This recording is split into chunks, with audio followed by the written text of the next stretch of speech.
ॐ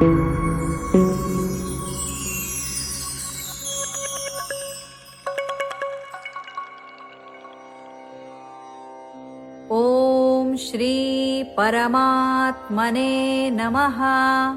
ॐ श्री परमात्मने नमः। श्रीमद्भगवद्गीता श्रीमद्भगवद्गीता अथ पञ्चमोऽध्यायः। अथ पञ्चमोऽध्यायः। अर्जुन उवाच अर्जुन उवाच सन्न्यासं कर्मणां कृष्ण सन्न्यासं कर्मणां कृष्ण पुनर्योगं च शंससि पुनर्योगं च शंससि यच्छ्रेय एतयोरेकन् यच्छ्रेय एतयोरेकन् तन्मे ब्रूहि सुनिश्चितम्। तन्मे ब्रूहि सुनिश्चितम्। श्रीभगवानुवाच श्रीभगवानुवाच सन्न्यासः कर्मयोगश्च सन्न्यासः कर्मयोगश्च निःश्रेयसकरावुभौ निःश्रेयसकरावुभौ तयोस्तु कर्मसन्न्यासात् तयोस्तु कर्मसन्न्यासात् कर्मयोगो विशिष्यते। कर्मयोगो विशिष्यते। ज्ञेयः स नित्यसन्न्यासी ज्ञेयः स नित्यसन्न्यासी यो न द्वेष्टि न काङ्क्षति यो न द्वेष्टि न काङ्क्षति निर्द्वन्द्वो हि महाबाहो निर्द्वन्द्वो हि महाबाहो सुखं बन्धात् प्रमुच्यते सुखं बन्धात् प्रमुच्यते।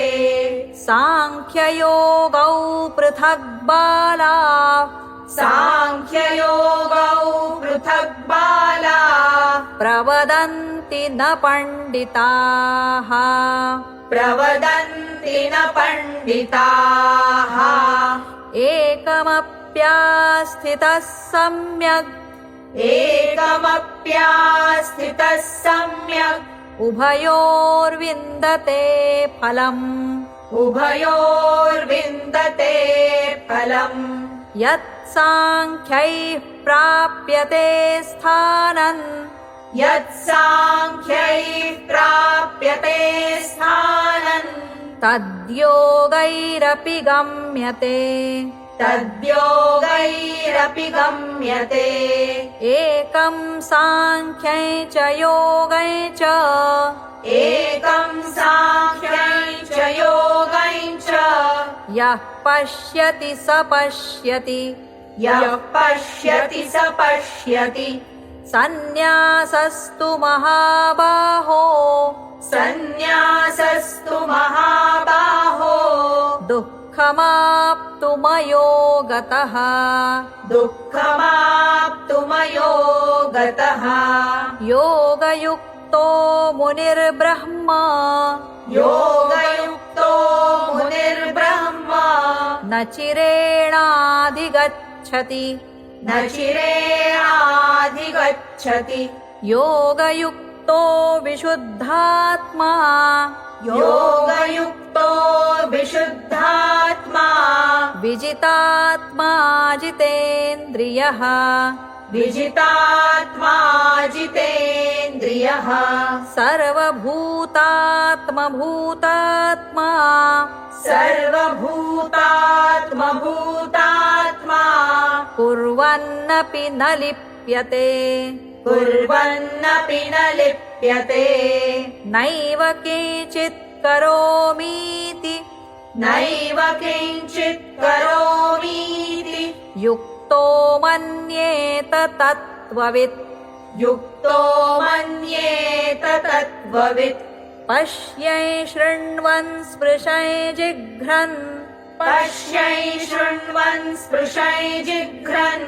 नश्नन् गच्छन् स्वपै श्वसन् नश्नन् गच्छन् स्वपै श्वसन् प्रलपन् विसृजन् गृह्णन् प्रलपन् विसृजन् गृह्णन् नुन्मिषन् निमिषन्नपि नुन्मिषन् निमिषन्नपि इन्द्रियाणीन्द्रियार्थेषु इन्द्रियाणीन्द्रियार्थेषु वर्तन्त इति धारयन् वर्तन्त इति धारयन् ब्रह्मण्याधाय कर्माणि ब्रह्मण्याधाय कर्माणि सङ्गम् त्यक्त्वा करोति यः सङ्गम् त्यक्त्वा करोति यः लिप्यते न स पापेन लिप्यते न स पापेन पद्मपत्रमिवाम्भसा पद्मपत्रमिवाम्भसा कायेन मनसा बुद्ध्या कायेन मनसा बुद्ध्या केवलैरिन्द्रियैरपि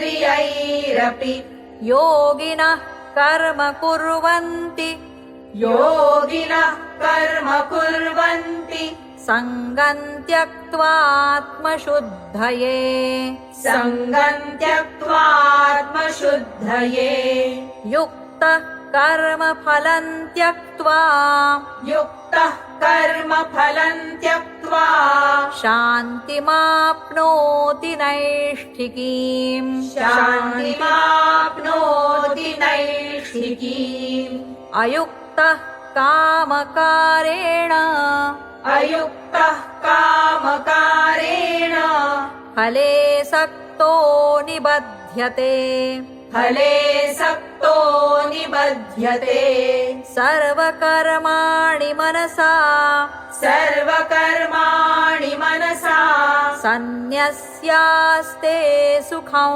वशी सन्न्यस्यास्ते सुखं वशी नवद्वारे पुरे देहि नवद्वारे पुरे देहि नैव कुर्वन्न कारयन् नैव कुर्वन्न कारयन् न कर्तृत्वं न कर्माणि न कर्तृत्वं न कर्माणि लोकस्य सृजति प्रभुः लोकस्य सृजति प्रभुः न कर्मफलसंयोगम् न कर्मफलसंयोगम् स्वभावस्तु प्रवर्तते स्वभावस्तु प्रवर्तते नादत्ते कस्यचित् पापन् नादत्ते कस्यचित् पापन् न चैव सुकृतं विभुः न चैव सुकृतं विभुः अज्ञानेनावृतं ज्ञानम्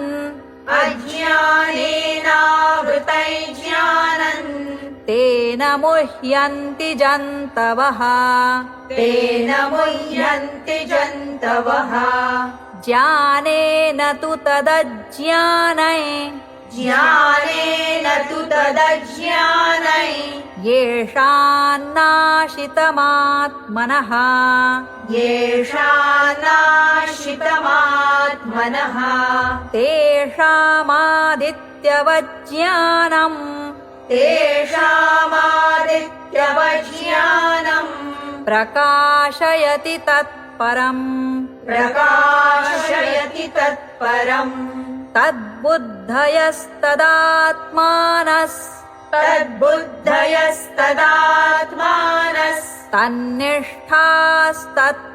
तन्निष्ठास्तत्परायणाः तन्निष्ठास्तत्परायणाः गच्छन्त्य पुनरावृत्ते गच्छन्त्यपुनरावृत्ते ज्ञाननिर्धूतकल्मषाः ज्ञाननिर्धूतकल्मषाः विद्या विनय संपन्ने विद्या विनय संपन्ने ब्राह्मणे गविहस्तिनि ब्राह्मणे गविहस्तिनि शुनि चैव श्वपाके च शुनि चैव श्वपाके च पंडिताः समदर्शिनः पण्डिताः समदर्शिनः इहैव तैर्जितः सर्गो इहैव तैर्जितः सर्गो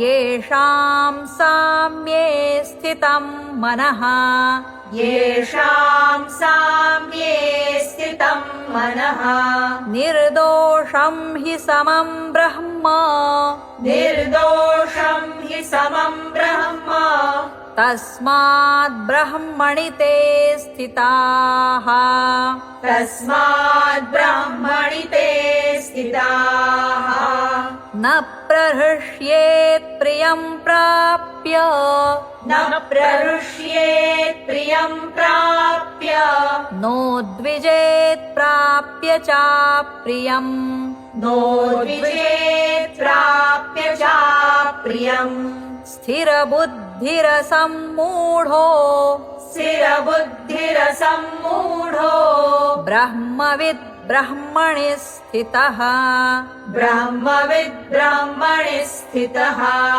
बाह्यस्पर्शेष्वसक्तात्मा बाह्यस्पर्शेष्वसक्तात्मा विन्दत्यात्मनि यत् सुखम् विन्दत्यात्मनि यत् सुखम् स ब्रह्मयोगयुक्तात्मा स ब्रह्मयोगयुक्तात्मा सुखमक्षयमश्नुते सुखमक्षयमश्नुते ये हि संस्पर्शजा भोगा ये हि संस्पर्शजा भोगा दुःखयोनय एव ते दुःखयोनय एव ते आद्यन्तवन्तः कौन्तेय आद्यन्तवन्तः कौन्तेय न तेषु रमते बुधः न तेषु रमते बुधः शक्नोति हैव यः सोढुम् शक्नोति हैव यः सोढुम् प्राक्शरीरविमोक्षणात् प्राक्शरीरविमोक्षणात् कामक्रोधोद्भवं वेगम् कामक्रोधोद्भवं वेगम् स युक्तः स सुखी नरः स युक्तः स सुखी नरः योऽन्तः सुखोऽन्तरारामस् योऽन्तः सुखोऽन्तरारामस्तथान्तर्ज्योतिरेव यः तथान्तर्ज्योतिरेव यः स योगी ब्रह्मनिर्वाणम् स योगी ब्रह्मनिर्वाणम् ब्रह्मभूतोऽधिगच्छति ब्रह्मभूतोऽधिगच्छति लभन्ते ब्रह्मनिर्वाणम् लभन्ते ब्रह्मनिर्वाणम् ऋषयः क्षीणकल्मषाः ऋषयः क्षीणकल्मषाः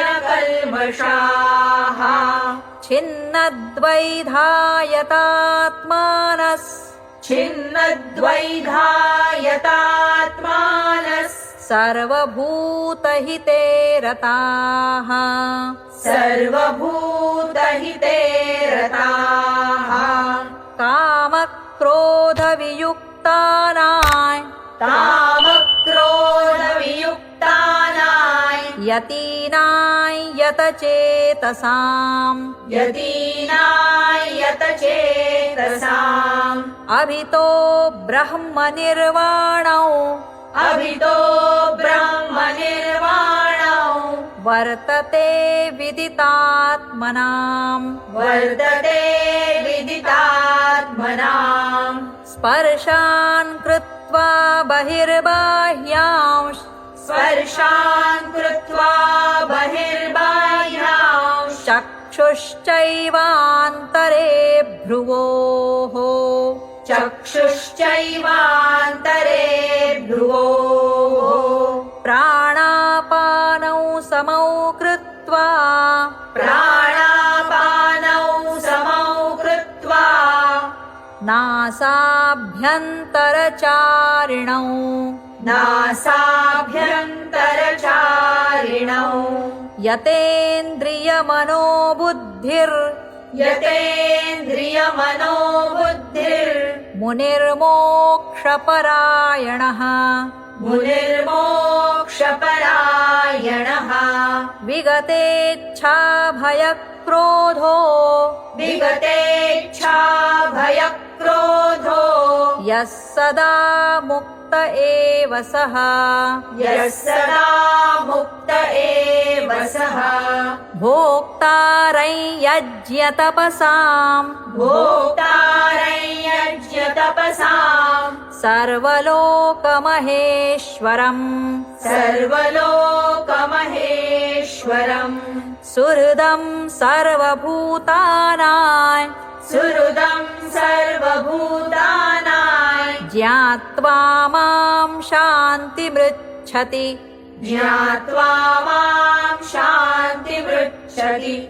ॐ तत्सदिति श्रीमद्भगवद्गीतासु ॐ तत्सदिति श्रीमद्भगवद्गीतासु उपनिषत्सु ब्रह्मविद्यायां उपनिषत्सु ब्रह्मविद्यायां योगशास्त्रे श्रीकृष्णार्जुनसंवादे योगशास्त्रे श्रीकृष्णार्जुनसंवादे कर्मसन्न्यासयोगो नाम पञ्चमोऽध्यायः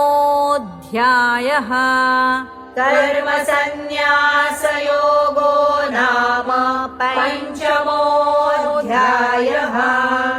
ॐ श्रीकृष्णार्पणमस्तु। ॐ श्रीकृष्णार्पणमस्तु। हरये नमः।